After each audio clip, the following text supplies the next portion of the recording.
रहमानिर्रहीम। Sajid Virk banking news web channel की जानिब से आपकी खिदमत में हाज़िर है। दुनिया में बाज़ शख्सियत ऐसी होती हैं जो किसी अदारे से जाने के बाद या शहर छोड़ने के बाद या अपनों से दूर होने के बावजूद भी वो अपना मुकाम दूसरों के दिलों में इस तरह घर कर लेते हैं कि उनकी याद हमेशा, जहाँ कहीं भी वो हों, उनकी याद हमेशा बड़ी शिद्दत से महसूस होती है। हमारे साथ आज नेशनल बैंक ऑफ पाकिस्तान के साथ 40 साल वाबस्ता रहने के बाद मुख्तलिफ़ ओहदों पे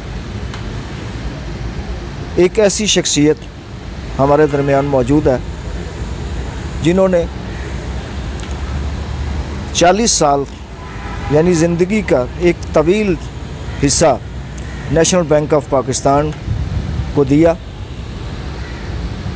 वो मुख्तलिफ़ ओहदों पर फाइज़ रहे और जब वो अपनी मुद्दत मुलाज़मत पूरी करने के बाद नेशनल बैंक ऑफ पाकिस्तान, जो कि पाकिस्तान का सबसे बड़ा मालियाती अदारा है, उससे वो रिटायर हुए तो उस वक्त वो ग्रुप चीफ SEVP के ओहदे से रिटायर हुए। उसके बाद वो सियासी मैदान में भी रहे। जब 2018 के आम इंतखाबात हुए तो वो बलूचिस्तान से वाहिद बैंकर थे जो निगरान हुकूमत का हिस्सा बने। इमाम बख्श बलोच ये वो शख्सियत हैं जिन्हें नेशनल बैंक ऑफ पाकिस्तान छोड़ने के बाद भी नेशनल बैंक ऑफ पाकिस्तान के मुलाजमीन अफसरान उसी शिद्दत से प्यार करते हैं, मोहब्बत करते हैं जिस तरह वो उनकी मौजूदगी के दौरान किया करते थे। इमाम बख्श बलोच इंतहाई मिलनसार, शफ़ीक और शरीफुल नफ्स इंसान है। इनकी जितनी भी तारीफ़ की जाए कम है। मेरे पास अल्फाज नहीं है कि मैं उनकी मुनासिब जो वो डिज़र्व करते हैं उनकी तारीफ़ कर सकूं। मेरा भी उनसे कोई तकरीबन 20-22 साल से ताल्लुक़ है। जब वो रीजनल हेड हुआ करते थे वेस्ट रीजन के, और ये बहुत पुरानी बात है, ये 20वीं सदी के आखिरी हिस्से का ज़िक्र मैं कर रहा हूँ। आज हम 21वीं सदी के 19 साल गुजार चुके हैं, लेकिन इमाम बख्श बलोच साहब आज भी हमारे दिलों में और नेशनल बैंक ऑफ पाकिस्तान के दिलों में मौजूद हैं। इमाम बख्श बलोच दोबारा नेशनल बैंक ऑफ पाकिस्तान में डायरेक्टर की हैसियत से आए हैं और इस वक्त नेशनल बैंक ऑफ पाकिस्तान के बोर्ड ऑफ डायरेक्टर्स का हिस्सा हैं और मेंबर हैं। अपनी नेशनल बैंक ऑफ पाकिस्तान से रिटायरमेंट के बाद वो मुख्तलिफ़ मालियाती अदारों से वाबस्ता रहे और इस वक्त भी अपना बैंक के बोर्ड ऑफ डायरेक्टर्स की टीम का हिस्सा है। इस वक्त पाकिस्तान मुख्तलिफ़ मुआशी बहरान का शिकार है। ख़ास तौर पे मालियाती अदारों की सूरत हाल जो इस वक्त हमें दिखाई दे रही है वो इतनी तसल्ली बख्श नहीं है जितनी आज से पहले हुआ करती थी। पाकिस्तान दुनिया के उन तरक्की पजीर ममालिक में शामिल है जिसका मुआशी मसला हमेशा सर फहरिस्त रहा है और आज भी पाकिस्तान को मुआशी मसाइल का सामना है। पाकिस्तानी मईशत की जो सूरत हाल है वो पिसे हुए आवाम से आप महसूस कर सकते हैं कि जिस तरह वो महंगाई का शिकार हैं। आए दिन अशियाए खुरनोश की कीमतों में इजाफ़ा, पेट्रोल की कीमतों में इजाफ़ा व दीगर ज़रूरियाती अशिया की चीज़ों में इजाफ़ा, जिसने इस ममलकत खुदादाद पाकिस्तान के अवाम की कमर तोड़ी कर दी है। तो banking express news web channel की टीम ने ये महसूस किया कि इन हालात में किसी ऐसे बैंकर का इंटरव्यू किया जाए जो इन मुआशी हालात से अदारों को और आवाम को मुआशी मुश्किलात से निकालने में मददगार साबित हो सके। तो आज का इंतखाब हमारा जनाब इमाम बख्श बलोच साहब हैं। नाज़रीन, अभी तक जो हिस्सा आप देख रहे थे प्रोग्राम के इंट्रो के हवाले से, वो उस वक्त हम कराची क्लब में मौजूद थे, लेकिन इमाम बख्श बलोच साहब का इसरार था, क्योंकि काफ़ी अरसे बाद मुलाकात हुई है और तो उनकी दिली ख्वाहिश थी कि उनके घर हाज़िरी दें हम। तो इस वक्त हम उनके घर में मौजूद हैं और बाकी जो बातचीत हमारी होगी वो यहीं पे उनके दौलत खाने पे होगी। और सबसे पहले सवाल जो पाकिस्तानी मईशत के हवाले से है वही मैं करना चाहूँगा कि इस वक्त जो पाकिस्तान में पाकिस्तानी करेंसी डीवैल्यू हो रही है और डॉलर की कीमत जो है मुसलसल बढ़ रही है, इसके असरात के हवाले से चाहूँगा कि इमाम बख्श बलोच साहब हमें कोई इसकी तदारक के हवाले से कोई आगाही फराहम करें। जनाब इमाम बख्श बलोच साहब। बिस्मिल्लाहिर्रहमानिर्रहीम। सबसे पहले तो मैं आपका शुक्रिया अदा करता हूँ कि आपने मुझे मौका दे दिया, और बात यह है कि जो कुछ आपने मेरे बारे में कहा उसके लिए भी मैं आपका बहुत मशकूर हूँ। जो कुछ मेरी लाइफ में रहा या सर्विस में जो कुछ अचीवमेंट्स हुए हैं, ये ज़ाहिर है अल्लाह की ब्लेसिंग से हुए हैं। अल्लाह ताला की ब्लेसिंग है और माँ बाप की दुआएं और हमारे दोस्तों की भी दुआएं हैं जिन्होंने मेरे लिए हमेशा नेक दुआएं करते रहे, तो ये ब्लेसिंग रही है। बाकी ये था कि जहाँ पे मेरी अपनी कैरियर 40 साल तो नेशनल बैंक की रही है, तो अल्हम्दुलिल्लाह नेशनल बैंक को जब मैंने ग्रेड 3 ऑफिसर था उस वक़्त से हाई लेवल तक सीनियर एग्जीक्यूटिव वाइस प्रेसिडेंट तक पहुंचा और मुख्तलिफ़ जगह पे इवन अमेरिका में 10 साल सर्विस दी और कोयटा में भी 10 साल रहा हूँ, और यहाँ रीजनल ऑफिस में जैसे आपने कहा कि हमारी पहली मुलाकात आपसे मेरी हुई थी, ये तकरीबन 17 ईयर्स हो गए 17 साल के अरसे में, और ये आप लोगों की मेहरबानी है कि आपने वही ताल्लुकात मेंटेन रखे हैं। और मेरा जहाँ तक कोशिश रहा है कि मैं जहाँ काम करूँ अपने स्टाफ के लिए, उसकी बेहतरी के लिए और उनको जो भी सहूलत हो सके, मैं लाइफ में लोगों से कहता हूँ कि अगर इज़्ज़त आप दोगे तो ये इज़्ज़त आपको मिलेगी, ये आप अपने आप को इज़्ज़त दे रहे हो।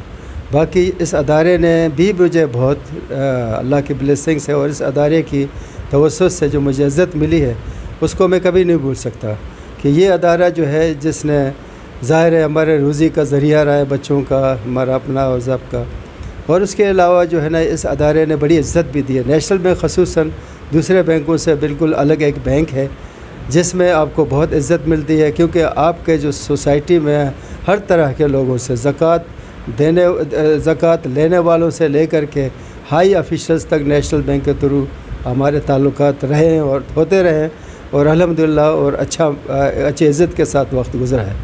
बाकी जहाँ तक आपने माशियत की बात की, वह मैं हकीकत में बताऊँ कि हमारे यहाँ जो मिसमैनेजमेंट, डिसऑर्गेनाइजेशन, करप्शन जिस तरह से रही है, और मैंने ख़ुद बहैसियत finance minister recently as a caretaker finance minister, मुझे बड़ा बिल्कुल दुख हुआ, अफसोस हुआ जिस तरह से हमारे इदारे करप्ट हैं, जहाँ पे लोग करप्शन से बजट को जिस तरह खुर्दबर्द करते हैं। मुझे इंतहाई अफसोस और शौक हुआ, क्योंकि मैं तो बैंकिंग सेक्टर से गया था।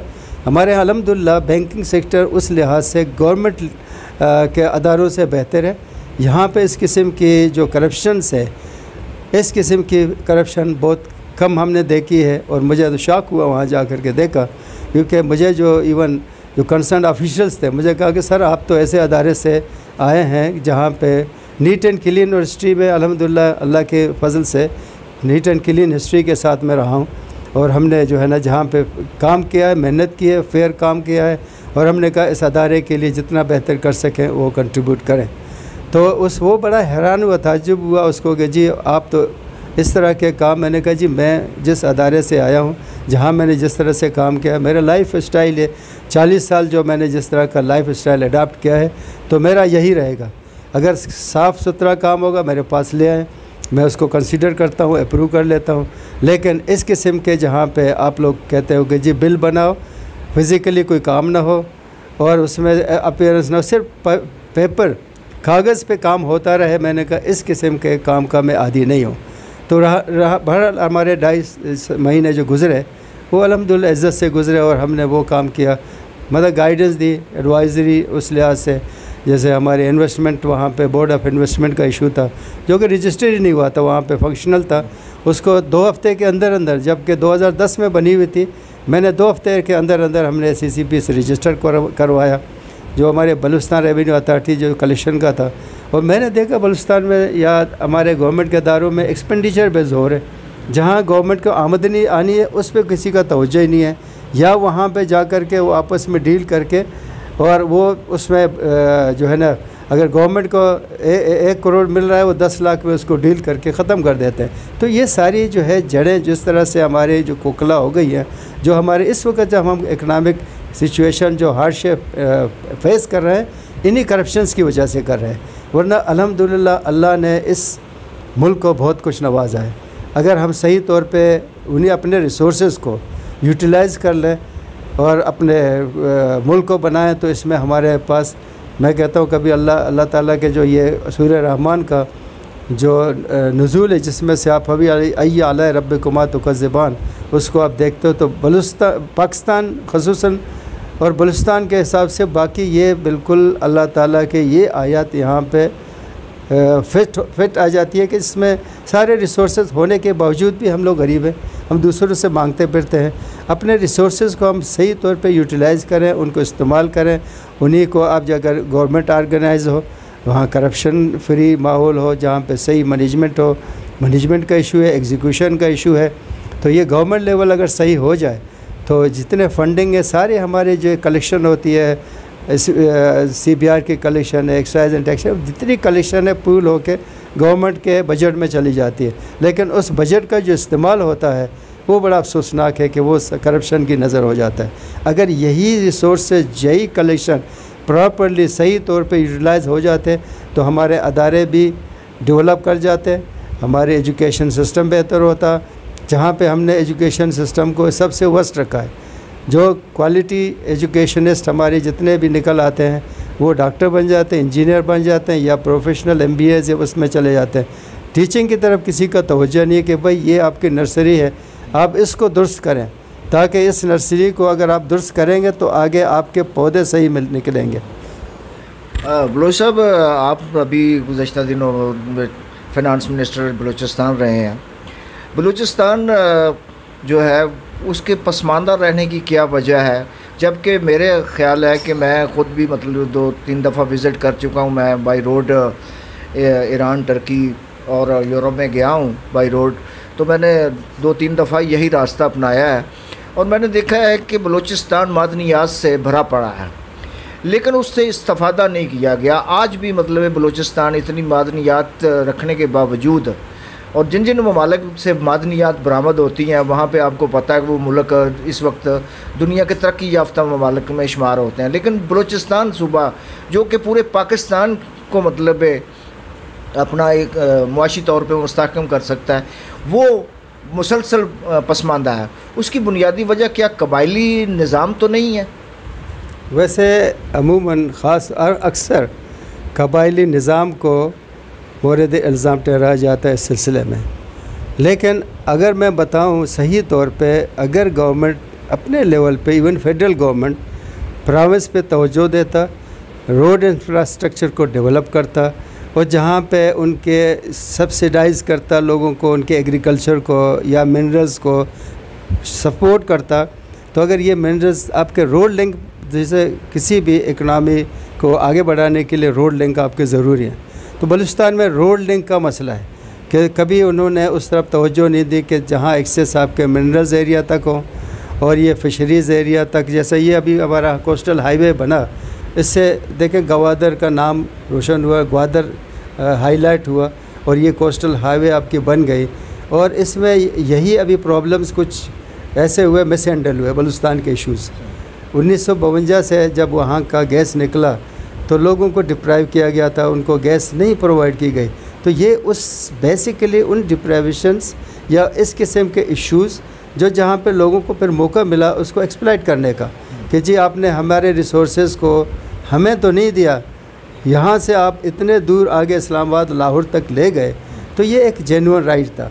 और जहाँ तक ये कबायली निज़ाम की बात करते हैं, वहाँ पे अगर गवर्नमेंट चाहे कोई भी काम मुश्किल नहीं है।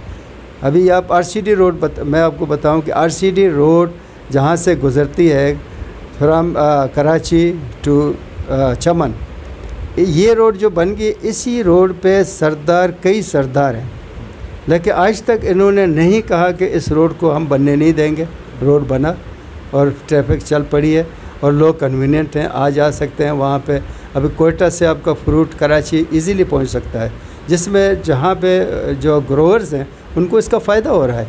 तो गवर्नमेंट को ओवरऑल रोड इंफ्रास्ट्रक्चर पे, फिर एजुकेशन पे, बलूचिस्तान मैं आपको बताऊँ एजुकेशन मेनली हमारा अभी हमारे अपने अक्सर दोस्त जो क्लेम करते हैं कि ये होना चाहिए वो होना चाहिए, मैं कहूँगा कि ये एजुकेशन की सीढ़ी बेहतरीन सीढ़ी है, जिसमें आप जो चाहें आप एक लेवल पे आ सकते हैं, अपना हक मनवा सकते हैं। तो एजुकेशन हमारे यहाँ बेसिक प्रॉब्लम्स है। और बाकी ये था कि बलूचिस्तान को अगर एक्सेस रोड पे दिया जाए, फिर फेडरल गवर्नमेंट उसको एक्नॉलेज करे और साथ उसको सपोर्ट करे। जो अभी देखिए हमारे यहाँ मिनरल्स का है, वो बेचारा जाके जिस हिसाब से शुरू हुआ, अब कुछ जाके वायर कटेंगे, वो ब्लास्ट कर लेते हैं। उस ब्लास्ट में 75% तो वहाँ ज़ाहिर हो जाता है, बाकी जो ये पीस निकलता है उसका भी 25% फिर उसमें आके आपको उसका बेनिफिट होता है। तो ओवरऑल अगर ये माइनिंग्स में सपोर्ट किया जाए, फिशरीज़ में सपोर्ट किया जाए, एग्रीकल्चर में सपोर्ट किया जाए। लेकिन मैं आपको एक मिसाल दूँ, हमारा तफ्तान बॉर्डर है, इस तरह पीने के लिए पानी नहीं है, और एक क्रॉस द रोड जो बॉर्डर है वहाँ ईरान में सरसब्ज़ इलाका ग्रीनरी है। और ईरान ने जिस तरह अपने एग्रीकल्चर को डेवलप करके मतलब एग्रीकल्चर में सपोर्ट किया, उनको ऑयल प्रोवाइड किया, उनको ट्रैक्टर प्रोवाइड किया, उनको खाद प्रोवाइड किया, वही खुश्क ज़मीन उन्होंने आबाद कर ली है। अब हमारे यहाँ मोस्टली ज़्यादातर एग्रीकल्चर प्रोडक्ट्स सब ईरान से यहाँ पाकिस्तान में आता है, जबकि पहले पाकिस्तान से ईरान चला जाता है। तो जाता था, तो इस वजह से उसको अगर फोकस करें गवर्नमेंट लेवल पे, क्योंकि आम लोगों को ना एक्सपीरियंस है, ना तजुर्बा है, ना नो हाउ है। गवर्नमेंट लेवल पे, हाई लेवल पे जब उनको आप सपोर्ट करें, एजुकेट करें, उनको समझाएं, तो ये प्रोडक्ट्स अच्छा। फिर इसमें आपने कहा ना इकनॉमी का इशू, अब मसला ये है कि अगर आपके पास प्रोडक्ट होगा, आप भेजेंगे बाहर, तो वहाँ से आपकी अर्निंग शुरू हो जाएगी। मेन मसला हमारा मसला एक्सपोर्ट इम्पोर्ट का जो डिफरेंस है, वो इसकी वजह से हमें अम्मार कहा रहे हैं कि हमने आप आगे डॉलर पे करनी है और वहाँ से हमें इनकम कोई डॉलर का नहीं आ रहा। जब तक आपके एक्सपोर्ट नहीं बढ़ेंगे, जब तक आपके इंडस्ट्रीज़ को सपोर्ट नहीं मिलेगा, जब तक उनको सब्सिडाइज नहीं करेंगे, उनको आप ज़्यादातर फोकस अपने इंडस्ट्रीज़ को करें, अपने लोकल प्रोडक्ट्स को करें। और इवन अगर आप देख लें ना आपके मिनरल्स में, जैसे आपको भी पता है कि बलूचिस्तान में रेकोडेक का एक प्रोजेक्ट जिसमें $625 बिलियन वर्थ सोना है, तो उसको आप प्रॉपर तरीके में अगर आप फोकस करें, गवर्नमेंट उसको यही सोना आप निकालें, उसके यहाँ पे लोगों पे ख़र्च करें, अपने मुल्क के लिए इनकम कमाएं, वहाँ पे एक्सपोर्ट करें, वहाँ से इनकम आ जाए, तो आपके ये प्रॉब्लम इकनॉमिक इशू ख़त्म हो सकते हैं। क्योंकि जैसे अगर दूसरे मुल्कों ने किया, सिंगापुर है या इवन टर्की को देखें, उन्होंने फोकस किया, एक एडमिनिस्ट्रेटिव एक डिसिप्लिन लिया है ना अपने, उस डिसिप्लिन इकनॉमिक डिसिप्लिन लिया, तो आपका मुल्क कभी भी इस तरह इस क्राइसिस में नहीं होगा, इससे निकल जाएगा। ये ये CPEC जो मंसूबा चल रहा है, और ज़्यादातर फोकस जो है उसका बलूचिस्तान में ही है, क्योंकि तमाम रूट्स जो हैं, मेजर रूट वो वहीं से गुज़रते हैं, और वहाँ इंफ्रास्ट्रक्चर भी जो है, रोड इंफ्रास्ट्रक्चर वो तामीर हो रहा है। और गवादर पोर्ट जो है वो पाकिस्तान की सबसे बेहतरीन पोर्ट होगी कराची पोर्ट और पोर्ट कासम के बाद, और बल्कि दुनिया की सबसे मतलब डीप पोर्ट है, जिससे मतलब ये, और यही वजह है कि इस वक्त पूरी दुनिया का फोकस जो है वो इस ग्वादर पोर्ट पे है। और शायद इसी वजह से वो ख़ास तौर पे बड़ी ताकतें जो हैं गैर मुल्की, वो पाकिस्तान की और चाइना की मतलब ऐसे हालात पैदा करने चाहते हैं कि इनकी आपस में कुछ ख़राबी पैदा हो। भारत भी यही चाह रहा है कि ख़राबी पैदा हो और ये प्रोजेक्ट जो है वो मुकम्मल ना हो। लेकिन ये CPEC जो है बलूचिस्तान के लिए कितना अच्छा और बेहतर और मुस्तकबिल के हवाले से साबित होगा? तो मैं आपको बताऊं, ऐसे ये CPEC पूरे पाकिस्तान के लिए एक इकनॉमिक रिसोर्स का फ्यूचर है। कि आपके जो है इकनॉमी और उसको सपोर्ट जब मिलेगी तो यहाँ से जब एक्टिविटीज़ बिज़नेस एक्टिविटी होंगे तो ज़ाहिर है रास्ते में जो लोग हैं उनको फ़ायदा होगा, जो वहाँ पे काम करें उनको फ़ायदा होगा। लेकिन ओवरऑल अब तक लोगों को ये मायूसी हुई है कि जो सीपे का जो जिस तरह से बताया जा रहा था कि लोगों को बेनिफिट होगा, अब तक लोगों को वो बेनिफिट नहीं मिल रहा है, जिस वजह से लोगों को कंप्लेंट्स हैं। अभी गवादर है, पानी का इशू है। अब इस इलाके में जहाँ पे आप कहते हैं कि जी इंटरनेशनल लेवल का एक सिटी है जिसको आप उस लेवल पे लाना चाहते हैं, लेकिन पहले लोकल्स का इशू है पानी का, वो ज़रा हल कर दें। फिर उसमें इकनॉमिक एक्टिविटीज़ डेवलपमेंट्स, उसमें फिर ये कि कंस्ट्रक्शन, अभी तक तो पेपर वर्क काफ़ी हुआ है बिल्कुल। तो वहाँ पे ये कि प्रैक्टिकली आपको कुछ वो उस तरह से नज़र नहीं आते जो बाहर कहा जाता है ना। तो उसको अगर फोकस करें सही तौर पे, वहाँ पे डेवलपमेंट करें, कंस्ट्रक्शन हो और लोगों को उसका बेनिफिट हो, और वैसे ओवरऑल फ्यूचर तो इसका बेहतरीन है। लेकिन चूँकि इंटरनेशनल पॉलिटिक्स और वो सिचुएशन जैसे आपने कहा, इसका भी शिकार है थोड़ा बहुत, क्योंकि हर तरफ से जैसे आपने कहा कि यूएस है या इंडिया है या दूसरे, इवन इंडिया मिल के फिर अफ़गानिस्तान के साथ मिल के कर रहा है। तो ये चीज़ें जो है ना लोगों को सूट नहीं करती हैं कि पाकिस्तान आगे बढ़े। लेकिन ये कि हमारा अपना मुल्क है, हमारे मुल्क में हमें रहना है, हमें यही वक्त गुजारना है। हमें तो अपने मुल्क को और उसको फोकस करना चाहिए कि हाँ, हम अपने मुल्क को कैसे आगे बढ़ा सकते हैं, डेवलप कर सकते हैं। तो उसके बाद जो है ना ये चीज़ें हम उसमें बेनिफिट ले सकते हैं। लेकिन उसको अगर हम फोकस नहीं करेंगे, अपने आप को सही नहीं करेंगे, जिस तरह से जो भी स्कीम्स आ जाती हैं उन स्कीम्स को अगर हम इस तरह इशू करें कि जी पैसे बांटते रहें, तो ये एज़ इट इज़ ही रहेगा जब तक प्रैक्टिकली आप उस पर काम नहीं शुरू करेंगे। जब काम करेंगे लोगों को उसका बेनिफिट नज़र आएगा। लेकिन जैसे गवादर है, उसकी पॉपुलेशन, उसके एजुकेशन, जैसे बलूचिस्तान है, ख़ास तौर पर गवादर भी है और बलूचिस्तान, अब जितने भी एजुकेशन में हैं लोग, आप उनको फैसिलिटी प्रोवाइड करें, उनको जॉब्स दें, ताकि वो इधर उधर जाने से बेहतर है अपने मुल्क में बैठ के उस मुल्क के मफाद के लिए काम करें, न कि उनको चांस ना मिले तो मुल्क के अगेंस्ट में काम करें। तो उनको ऐसा एनवायरनमेंट दें जहाँ पे ये ख़ुद बैठ के उस मुल्क में अपने बिज़नेस को ऑन करें और अपने मुल्क को ऑन करें कि हमें यहाँ रहना। क्योंकि अभी देखें, आपके घर से बढ़ के कोई जगह नहीं है, नहीं हमारा घर है। अगर आप कहीं भी जाए, मैं आपको एक मिसाल दूँ, मैं जब कोयटा से आता था, पीसी में रहता था या शेरटन में, या जो फैसिलिटीज़ बैंक की थी मैं अवेल करता रहा। तो लेकिन अपना एक फ्लैट लिया था मैंने गुलिस्तान जौहर में। वो छोटा सा फ्लैट था, तीन बेडरूम का छोटा सा फ्लैट। वो उसमें कुछ भी नहीं था खाने पीने की चीज़ें। उसमें सिर्फ मेरे एक दोस्त ने वहाँ काम करवाया, उसने एक बेड, तकिया और एक बेडशीट थी। तो मैं एक दिन मैंने सोचा मैं इस होटल की बजाय अपने उसमें अपार्टमेंट में जाऊं, और यकीन करें कि मुझे वो जज्बात अभी भी नहीं भूलते। जब मैं वहाँ सो रहा था, पंखा अपना चल रहा था, मुझे पीसी के होटल से लाख दर्जा वो अपना घर ज़्यादा अजीज़ था जिसमें मैं रह रहा था। ना मुझे कोई ये नोटिस मिलता कि अगले दिन आपका डे ख़त्म हो गया, आपने जाना है, या 2 दिन चेकआउट है या 4 दिन चेकआउट। तो यही अपना मुल्क जिसके छत के नीचे हम लोग रह रहे हैं, तो उसमें आपका ओनरशिप है, आपको सुकून, और आपको जो आपके बेनिफिट्स हैं, जो आपका सबसे ज़्यादा आपके ज़हनी सुकून है। अपना मुल्क बनेगा तो ये चीज़ें हम बाहर क्यों जाएं फिर। बलोच साहब, इस वक्त पूरे पाकिस्तान का मुआशी इस्तेहकाम जो है उसका इन्हिसार जो है वो बलूचिस्तान पे है, और ये तमाम पाकिस्तान के स्टेक होल्डर्स इस बात को समझ चुके हैं कि इस वक्त जो सबसे अहम सूबा हमारी तरक्की में जो कारगर साबित हो सकता है वो बलूचिस्तान है। लेकिन बलूचिस्तान का माजी जो है वो आपने देखा है कि वहाँ के लोगों के ऊपर तो पैसा नहीं लगाया जाता, लेकिन चीफ सेक्रेटरी के घर से मतलब करोड़ों रुपए बरामद होते हैं। तो ऐसी सूरत हाल में क्या बलूचिस्तान में कोई बेहतरी मतवक्को है? ये आपने बिल्कुल दुरुस्त कहा कि इस मुल्क का फ्यूचर बलूचिस्तान है। तो बलूचिस्तान अगर ऑर्गेनाइज होगा, सही वहाँ पे काम होगा, वहाँ पे ईमानदारी से मेहनत होगी, तो इस मुल्क को बेनिफिट होगा। और वही जो आपने कहा कि मैं इसी करप्शन का मैंने ख़ुद जिक्र किया कि जो मैं ख़ुद देख के आया हूँ। तो बहर अल्लाह लोगों को हिदायत दे। और इस किस्म के करप्शन से मैं एक बात बताऊँ कि हमारे जो मौजूदा चीफ मिनिस्टर हैं, मैंने देखा बड़ा डिवोटेड हैं, सिंसियर हैं, एजुकेटेड हैं, ऑनेस्ट हैं। वो चाहते हैं कुछ डिलीवर कर लें, लेकिन हमारा एक पास्ट कल्चर ऐसा बन चुका है जिसमें जो पॉलिटिकल सेटअप उसमें जिस प्रोसेस से भी आते हैं कि वो अगर ख़र्च करके आते हैं वो कहते हैं ऐसे डबल हम कमा के फिर निकलें इधर से, या फ्यूचर के इलेक्शन के लिए और भी कमा। अगर जब तक ये ट्रेंड रहेगा तो आप इसमें प्रोग्रेस नहीं देखेंगे, खुशहाली नहीं देखेंगे। तो यही पैसा जो है ना एक आदमी के हाथ में आएगा और ये आदमी पैसा बाहर ले जाएगा या जो भी करेगा या घर में जाके उसको डंप कर दे, तो उसका बेनिफिट तो जनरल पब्लिक को नहीं मिलता।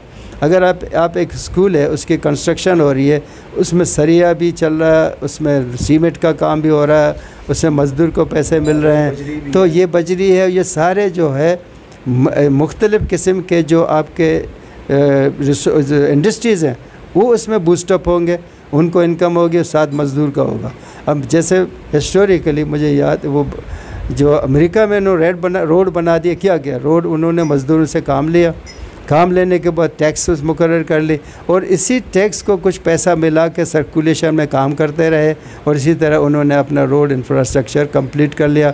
और अभी आप जाएं कि वहाँ आप जहाँ पे भी एक्सेस चाहें वहाँ पहुँच सकते हैं और जो भी प्रोडक्ट्स किसी भी बड़े शहर में हो या छोटे शहर में, वो छोटे से छोटे गाँव में अवेलेबल है।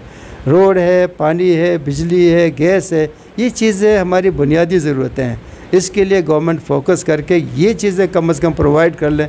अगर लोड शेडिंग ना हो तो आपके इंडस्ट्रीज चले, इंडस्ट्रीज चलेंगे तो आपका प्रोडक्ट्स बढ़ेगा तो आप उसको एक्सपोर्ट करेंगे, एक्सपोर्ट जब करेंगे तो उसके बाद इनकम आ जाएगी, आप इंपोर्ट पे इन्हिसार आपका कम होगा। तो इस तरह से वैसे ये कि फोकस करनी चाहिए और वक्त को चेंज करना चाहिए कि हम इसमें करप्शन के एक्सट्रीम पे पहुँच गए हैं।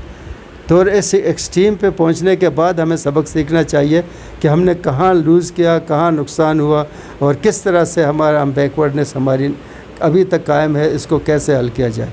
तो अगर ये करप्शन का जो है ना मरज़ हमारे यहाँ से ख़त्म हो जाए, हमारे पास रिसोर्सेज बहुत हैं जिससे ये मुल्क तरक्की कर सकेगा।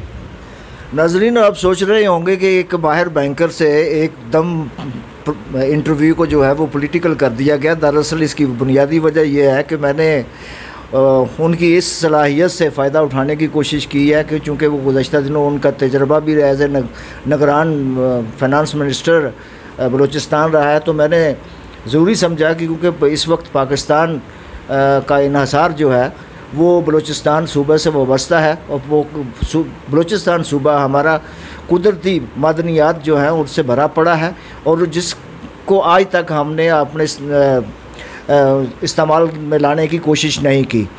और अगर किसी भी पाकिस्तानी का कोयटा से ताफ्तान बॉर्डर तक जाने का इत्तफाक हो तो आपको ता हद नज़र बिल्कुल कारपेटेड लैंड नज़र आएगी और जिसका अंदाज़ा लगाना ये मुश्किल नहीं है कि वो लैंड जो है असल में कुदरती मादनियात की वजह से वो कारपेटेड दिखाई देती है और उसकी ये आज तक वो पाकिस्तानी किसी भी हुकूमत ने उसको मतलब खातिर खा में लाने की कोशिश नहीं की।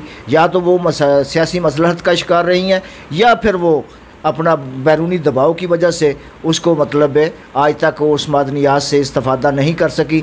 ये गुज़श्ता चंद सालों में से एक रेकोडिक और सेंदेक प्रोजेक्ट वहाँ काम कर रहे हैं और उसकी वजह से काफ़ी तब्दीली भी आई है और इंशाल्लाह ये CPEC बनने के बाद गवादर पोर्ट जब पूरी फंक्शनल हो जाएगी तो इंशाल्लाह अज़ीज़ पाकिस्तान में वो एक बेहतरीन जो अपना पाकिस्तान को एक प्लेटफॉर्म जो है वो फ़राहम होगा।